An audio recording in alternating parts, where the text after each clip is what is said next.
दोस्तों, महाभारत का युद्ध विश्व के कल्याण के लिए हुआ था। ये न तो द्रौपदी की वजह से हुआ था, न ही दुर्योधन की वजह से और न ही शकुनी की वजह से। इसके पीछे स्वयं परमात्मा का हाथ था। जो होनी थी वो होके रही और इसीलिए श्री कृष्ण अर्जुन के सारथी बने थे।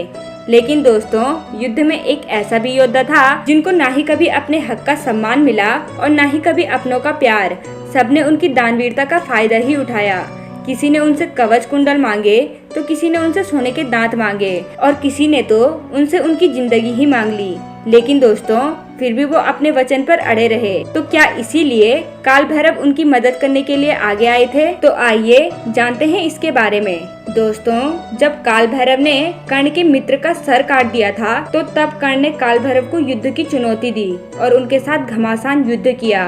और दोस्तों, जब इनका घमासान युद्ध हुआ तब महादेव ने कर्ण को उनके मित्र का सत्य बताकर उन्हें रोक लिया था। जब इनका युद्ध रुका तब काल भैरव ने कर्ण को वरदान मांगने को कहा। तब कर्ण ने कहा, आप मेरे समस्त उपस्थित हैं, इससे बड़ा वरदान भला मेरे लिए क्या होगा।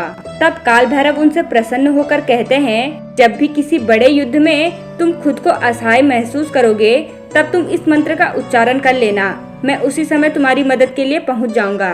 और तथास्तु बोलते हुए वो वहां से चले जाते हैं। और दोस्तों, महाभारत युद्ध के समय जब कर्ण घटोत्कच को देखते हैं तो वो सोचते हैं कि अगर इस भयानक विशालकाय राक्षस को अगर मारा नहीं गया तो युद्ध आज ही समाप्त हो जाएगा। और तब दुर्योधन के बोलने पर वो अपने वैजयंती नामक शक्ति जो कि कर्ण ने अर्जुन को मारने के लिए बचाई थी उसे घटोत्कच पर चला देते हैं। फिर जब युद्ध के समय अर्जुन कर्ण के सामने खड़े होते हैं तो वो अर्जुन को घेर कर मारने की कोशिश करते हैं, लेकिन वो अर्जुन को मार नहीं पाते। फिर उनका रथ फंस जाता है और उस समय उन्हें काल भैरव का ध्यान आता है और वो काल भैरव का ध्यान करते हैं, लेकिन वो उस मंत्र को याद नहीं कर पाते जो काल भैरव ने उन्हें दिया था, क्योंकि उन्हें श्राप था कि आखिरी समय में उनकी विद्या उनका साथ छोड़ देगी। और हुआ भी यही।